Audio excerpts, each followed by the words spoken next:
JHK here for the All-Star, and join me right now from the STL is UFC Featherweight, the sniper, Sean Woodson. Sean, appreciate you coming on again.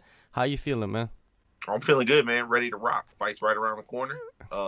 Yeah, appreciate you having me again, man.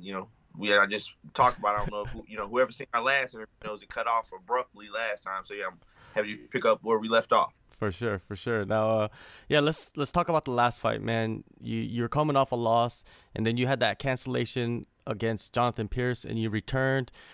When you look back at that time period of you coming back from your first loss, and your loss was in the UFC on the biggest stage, and it could mess with your head a little bit, right? Did it ever mess with your head heading into your next fight? No, yeah, no, not honestly, it didn't at all. You know, it, yeah, no, it didn't mess with me at all. Like right afterwards, I just knew it was a slight mistake I made or whatnot, and I just knew that, yeah, I just knew I was right where I belonged. That guy, had, a veteran in the game, had so many more fights than me, and I really don't feel like there was much of a skill difference. I just got caught, and it didn't affect my confidence at all. I didn't second guess my skills or, my abilities at all. I couldn't wait to just get back in there and right that wrong. What can you attribute that mentality to? You know what I mean? Because a lot of fighters are just athletes in general. They go deep down into some darkness after some adversity. What can I attribute that to? Believing in myself, man. Just believing in myself from day one. I really, I guess had like a talk with myself, and I was just like, if we're really gonna do this, we're gonna have to have that bulletproof, unconditional belief in ourselves. That bulletproof mindset, that just unshakable confidence. I've been a fan of fighting for as long as I can remember, and I've just seen that that's one of the key ingredients, and that's what it takes to really be successful at this. No doubt. Now, your last fight, immediately after you were not happy with the performance, did you have any moments during the fight where, I know you were chasing the finish, but did it ever click to you like, hey, maybe I need to focus on just getting this win? I was honestly just trying to just find my rhythm and just shake off just whatever, just the rust I was feeling. In the back before we went out, I got a good warm up in. I felt great in the back. I felt great walking out. But yeah, just whenever I got out there, I just didn't feel like myself at all. Just the main things were just the timing and gauging the range was just so off for me. And yeah, just I knew I was behind after that first round, and I knew that the second and third rounds were crucial, and I had to just, snap out of it. I just kept trying to get things going for myself. Yeah, great in-fight adjustments and get the win. And you wanted to come back September, October. You're set for November 13th. Were there any other fights, lined up before signing this one?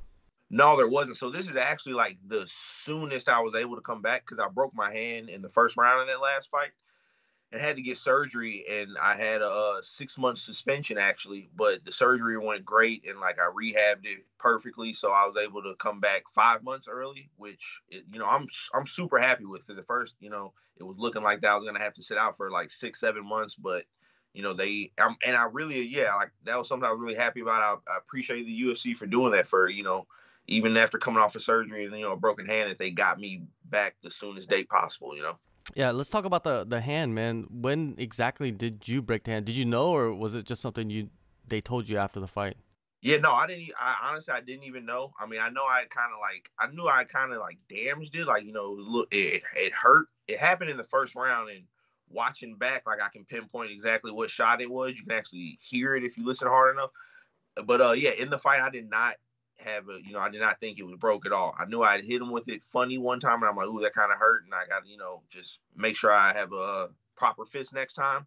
But yeah, I didn't know it was broken until afterwards. We got in the back and took off the glove and the hand wrap, and there was just a fat lump on my hand, and I was just like, yeah, that didn't look good at all. And yeah, but no, I didn't know. And I kind of, when I was going for those guillotines, I remember I just couldn't get the right squeeze on them, and I felt like I knew something was wrong on my hand, but I did not think it was broke at all. Was that your first broken hand? Yep, yep, Yeah, first time ever. Yeah, first time ever breaking my hand. I've banged them up before, and like where they've been like swollen or whatnot. But yeah, I've never broke my hand like that. And you also called out Josh Kulabau. I feel like you guys went back and forth on social media a little bit. What exactly happened with that matchup? Because I thought that was a great call out. That's a great matchup. Yeah, I thought it made perfect sense. And yeah, he was playing, man. He was acting like I DM'd him right afterwards, asked him what was up, and he was acting like he was down for it and whatnot. But then he just started playing and just sending me just a tons of signs that he didn't really want to fight. And I just don't even want to, I don't even want to mess with that. Like when I call a guy out, I want to just especially how fights fall off are crazy because of the pandemic, whatnot, and just yeah, I just when I call a guy out, I want to know and be confident that he's gonna show up, and wasn't with that, so I just let that go. Now you have Collin Anglin coming up, another Factory X fighter. Did you expect to get another guy from that team in your next fight? No, not at all. Like, yeah, I'm not. I mean, yeah, no, not at all. I'm honestly, being honest, I'm not, too thrilled about it. Only because like, out of all the big camps in the world, out of the ATTs and the, just, the big camps, they're one of the camps that I've got the most respect for. I just got a lot of respect for them guys. And yeah, Mark Montoya and just that whole family and culture up there. But yeah, I was just hoping it'd be, a one and done thing, that fight with Yusuf presented itself. Neither one of us, after talking to them, neither one of us wanted that fight. But yeah, I was just hoping to be one and done with them. But yeah, man, here we are. I just, I don't like turning down fights for any reason whatsoever. And, it's just business at the end of the day. So after this one, I hope there'll be no more of that. Yeah, for sure. And Anglin, man, I believe he's coming off a pretty devastating knockout loss. What is your assessment of him and his skill set? Dude's tough as nails. Like that's without question. I watched his Contender Series fight, and he showed tons of toughness and heart in that one. He willed that victory into existence for sure. And even in his last fight where he got stopped, he still showed his toughness, and that that was a serious opponent, and he looked he showed up and he was game, and he was trying to fight that dude to the best of his ability, but just the skills weren't there. He just wasn't up to match for that guy. That guy was just a better fighter in my opinion. But yeah, dude's tough, man, for sure. I watched as much as I could on him. I don't think there's a guy out there that watches as much film as I do, and I'm gonna be well prepared for him. When you watch film, are you just watching film of your opponent, or do you watch film in general of like guys that are in the division, that are at the top of the division, and just studying them and dissecting them?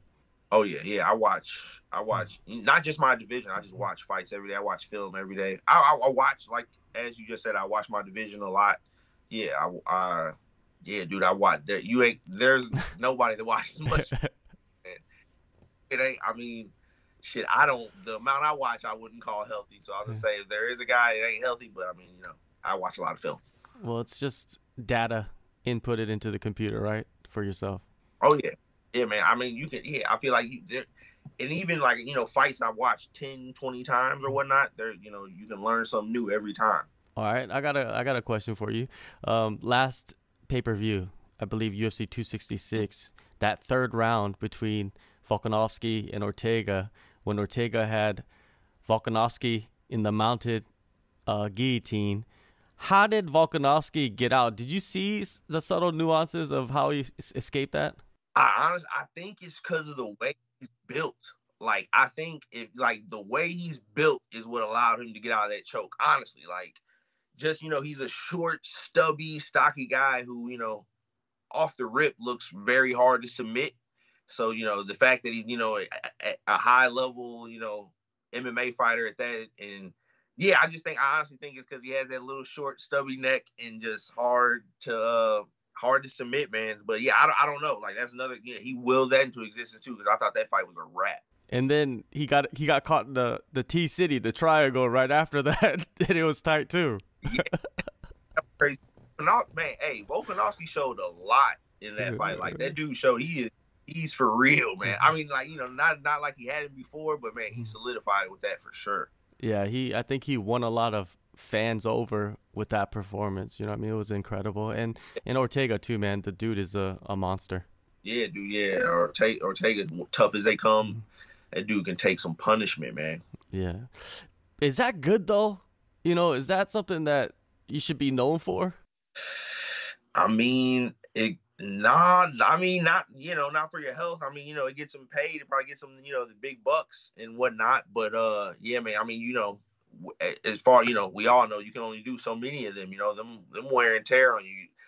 A lot of times, guys, aren't usually the same after fights like that. And he's had two hell of a beatings with Max and Volkanovski now. So yeah, he better slow down with that shit.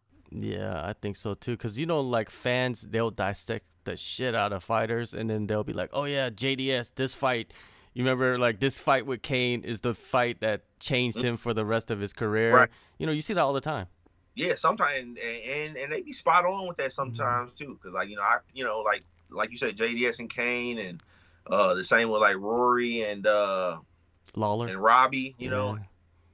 Yeah, like Yoel Romero, man. Like after Yoel Romero went through those wars with Rob Whitaker and stuff, like I don't think either one of those dudes are the same from those. And there's a tons more, man. But yeah, those fights, yeah, it's yeah, those Chris Lieben type fights ain't always what's up. Yeah, for sure. Yeah, for sure. Now, I remember talking with you leading up to the last fight that you were just focused your training at the Wolves Den mostly. You didn't really go to Glory. Are you going to Glory this time around? No, I wouldn't. So yeah, so after the last fight, the whole Factory X and Glory connection, right? Yeah, how they're yeah, had planned on it to go back out there for whatever fight was after Yusuf. I was like, whatever fight I have next, I'll go out there and get some training with those guys for sure. Miss training with those guys, but here we are, Factory X again. So yeah, I just had to. I mean, I already talked to Krause about it, like everything's good, but yeah, we just gonna postpone, and then after this fight, I'll go back out there and get some training with them for sure. Yeah, sounds good, and I'm happy to hear that too. You know what I mean? That there's no animosity. Because that sometimes happens behind the scenes. Like people start having some animosity just over like just sheer matchmaking, man. It's not even like your fault that you're taking these fights. Yeah. There's a lot of people cross train nowadays, and you see friends fighting each other all the time. You know what I'm saying? And yeah, and at the end of the day, business is business. You know what I'm saying? It's just business.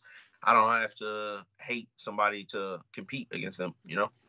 So what are you expecting out of this performance? I know you weren't happy with the last one, so this one I'm feeling like we're going to see some vintage Sean Woodson here. Yeah, that's exactly what you're going to get. I'm not, yeah, I'm not even so much concerned. I mean, it sounds crazy. Of course, I'm coming to win. That should be a given. I shouldn't even have to say that, but I'm not so much concerned with the win or loss, or I'm coming to perform. Like I'm coming to just put on display like a real representation of myself, I guess you would say. I mean, it's clear I can fight. I'm in the UFC. I've worked hard to get here. I've won fights to get here. I'm a professional fighter or whatnot, but I just still don't think I've really shown who I am to the, just on the stage that I'm at. And yeah, I'm really looking forward to do that this fight. This dude's tough. He's going to keep coming forward. I don't see, him getting put away, quick with nothing. I don't see, hit him with a one-hitter quitter. I see it's going to take a lot to put him away. And as long as he keeps coming forward, I'm going to be in shape and be ready to keep dishing it out to him. You're probably the tallest featherweight on the roster. And I remember going back to your Contender Series fight, everyone was talking about how you lost, like, what was it? How many pounds for that fight? 24 pounds for Contender Series. Yeah. In like 5-6 days. Yeah. 24 pounds, 5. That stuff I'll never do again. that's legend status right there. 24 pounds in 5-6 days. Hurt me. That hurt. Only because that was like my ticket in. Like that was the moment to make shit happen. If it wasn't just for any other fight, like there was no way that would have been able to. I still don't know how I made that happen, honestly. Yeah. Your mind, man. Your mind is it's just tough. Now, with that, remember going through that, and now you get to go through camps and lose the weight gradually. It must just feel good in your mind also, what I mean, that your body doesn't have to go through that. Oh yeah, for sure. For sure. I feel like for a minute that was kind of like a trend and like a hot thing to do in MMA. It was like, doing these big weight cuts is, the cool thing to do, and makes guys preach about it and, make them seem like they're badass and stuff. But yeah, it's just stupid to, cut so like, save so much weight for the last minute. I've heard crazy stories, guys showing up fight week, still 20 pounds over, and they're just like, oh yeah, I can do it. I'm just gonna, tough through it. It's like that just is not smart. And yeah, I feel a world of difference cutting the weight slower and doing it the smarter, healthier way for sure. I definitely feel a difference. All right, one last thing. Kevin Lee, man, he was just suspended for Adderall, and I believe like people are attacking him for I feel for the wrong reasons, because fighters, they're human beings like everyone else. They need to take medication for whatever's going on. Do you think USADA Mhm. is too rigid with the rules, or do you think it is necessary to kind of just combat people kind of sneaking through with something? Uh, yeah, I mean, I love USADA, and like I definitely think they're necessary, and I want them to be as strict as they can be with the stuff. But I mean, only with the stuff that matters. The performance enhancing drugs. It's good to see that they've laid off the whole cannabis stuff, and but yeah, as far as that Adderall, like I don't really fully know the story. I saw like what I'm saying, he got popped for it and whatnot, but What had so happened like was, couldn't. I'll give you a little bit of backstory. What happened was that he Oh, told USADA that he was taking it. He got the prescription from a doctor, but he just didn't get the TUE. The TUE is like an exemption to take the Adderall. So oh, that's why when he pissed oh. hot for Adderall, they suspended him. So I thought he had tested like over the limit, like he was taking a bunch of it to like stay hyper focused. Cause I seen Rodriguez had posted something on his Instagram, and it said how just saying what Adderall does helps you focus, helps your reflexes and all that.